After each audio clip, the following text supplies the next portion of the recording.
I think they're finally used to it in our place.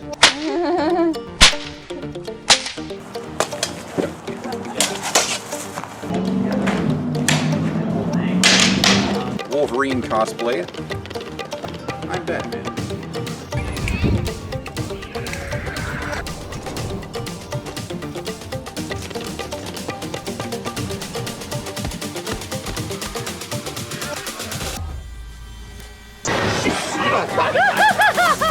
Thank you very much. You scared the crap out of me.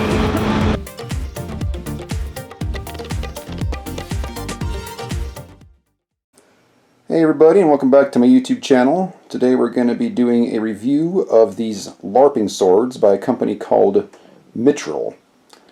I bought these for my movie that I'm working on right now called Alliance of Honor. You can check out scouting updates on that on this channel. Other than that, not much is available at this point. We're still in early stages of filming. I got these for my character who plays I play a knight in this movie, and I'm not the main character for a change. And I wanted to do some fight choreography with these. So before we get any further, I'm not getting these for LARPing. I'm getting these for my film.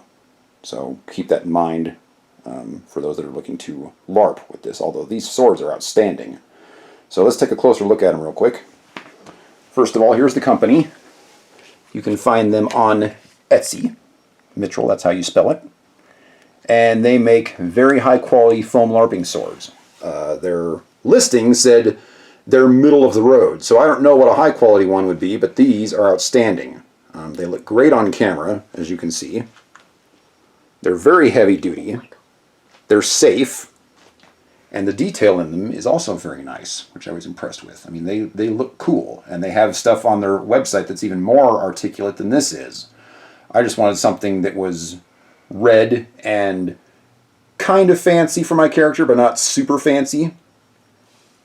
I got two of them, obviously, and they are of different lengths. They go from anywhere from 20-some inches all the way up to almost 40. This longer one is a 39-inch, and the shorter one is a 35-inch, because my character fights with two swords. And based on HEMA experience, fighting with one that's a little bit shorter than the other, so you can change your measure, gives you an advantage. So anyway, let's take a deeper dive into these real quick. Okay, so before we get too much further, let's talk about pricing.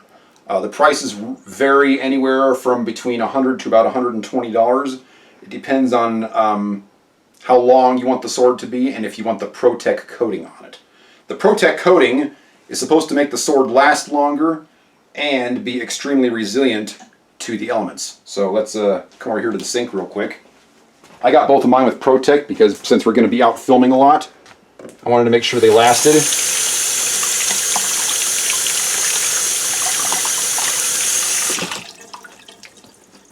Ain't no thing. So you're supposed to be able to fight with these in a downpour. Also, if you notice the tip here, the tip is fatter, so if you actually poke somebody with it, they're not going to get hurt, which is fantastic.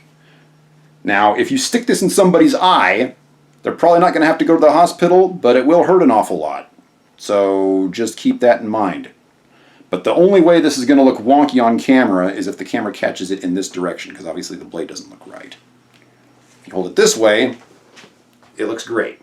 And I'm willing to compromise a little bit on some of the close-up shots and things like that for safety purposes. My last film, the Highlander movie, we shot that with hemosparring weapons and aluminum weapons. Those are a lot more dangerous than this. And there's going to be a scene coming up where I'm fighting 7 guys at once. And there's just a huge risk of injury there. So I thought something like this would be a lot more better for this film. Now you can see here, you know, the guards are nice and flexible, so you can't hurt anybody with that. The blade is really funky. I mean, you can squeeze it with your hand, and it will take, you know, some major punishment and return to its regular shape, which is fantastic. It's also flexible, but not super flexible. So it's not going to flop around like a noodle on camera, which is great. But I don't see anybody getting seriously hurt by one of these. I mean, maybe a bruise. But that's going to be about it. So, I mean, these are really, really good for what I'm planning for them to do. The only thing I'm concerned about is this is a lot more flimsier than the rest of it. And I mean, it feels pretty good, but if it gets whacked really hard, I'm worried that's going to fly off. It could. I mean, it could happen, but they're also relatively cheap to replace. I mean, an aluminum blade is going to run us $300. I can replace this for about $100. Well, that's still costly. It's still costly, but the risk of that happening is pretty low. Another thing, it's going to take you about a month to get this. I ordered this on my birthday, mid-June. They arrived today. It is mid-July. So keep that in mind. There is going to be a bit of a wait if you want to get one of these things. As you can see, no wiggle. I mean, you can just wave this thing around like nobody's business. And it looks like a real sword, which is exactly what I wanted. I was a little bit worried that with a foam weapon, it would just kind of flop around and look kind of crappy, especially once it hits something else. But this is really durable, sturdy, looks great on camera. I mean, it is everything that I wanted in a weapon. And we're going to take a peek at its durability here using Shan-Chan's dancing pole that she just happens to have right in the middle of the kitchen. Thanks. Very convenient for this video. But as you can see,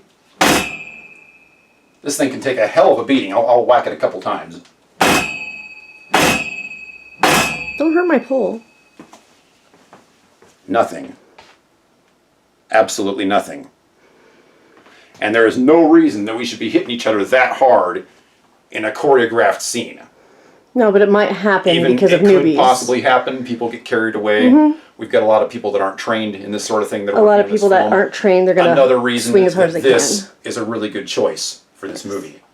But even when you're just hauling off and whacking it as hard as you can, no damage. I mean, even if you hit somebody that hard on set, they wouldn't like it, but nobody's going to the hospital. It's also a round pole if it's something edged, like those orc swords that you made. We blunted the edges on all of them. But it still has square edges. We took the squares off. On every single side. Yep. All the edges have been dremeled off, all those orc blades. On the handle, on the everything. Okay. Yep. So yeah, there's very, very little risk in what we got going on here, which is exactly what I was after, because the fight choreography on this movie is going to be much more complex than my previous films. So I just wanted to make sure that everybody on set was safe. And I mean, this is fantastic. This is exactly what I was after. And based on how hard I'm hitting this pole, I see no reason at all that this would not be an excellent LARPing weapon, even though I don't know anything about LARP. So. Well, LARPing's usually with the same type of weapon. Yes, it's this weapon versus another weapon. Yeah, so if I pick up your secondary one, no, I pick up and I hold it and you swing it at it. Yeah. Yeah. No sound, but I'll be adding the sound in post. But yeah, I think it'd work great against other weapons. I'll hold it out there again, and I'll give it a really good. Oh gosh, you're gonna hurt my wrist. Ow!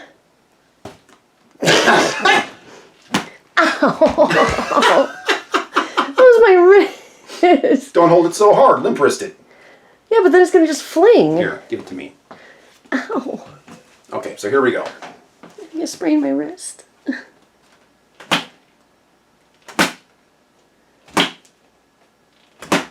I mean, that's pretty hard. Okay, and we got nothing. Hold on. Let me focus. It's focusing on you. Come on. Really, really happy with the durability on these. Well, if I get close, there we go. Now you can see there's nothing. Now, obviously, if you get really, really close to them, you can tell that they're not real swords. But from here, I mean, that looks cool. I'd take off the tags. Well, yeah, obviously. So yeah, for the price I paid for these, I am over the moon with these things. They're going to do exactly what I wanted. It's going to keep people safe. It's going to look good on camera. we can really take the fight choreography to the next level without having to worry about anybody getting hurt. As much. Just really, really pleased with these. And if you're looking at like a high-end LARPing sword or something, like if you go to Kalamazoo or a place like that, Epic Armory, swords like this are going to run you about $220. This is less than half that. So I think that's a fantastic deal. Plus it's got the Protect coating. So anyway, that's my thought on these LARPing swords from Mitryl. Really, really happy with them. Can't wait to see them in action. Thanks for watching, everybody, and have a great day.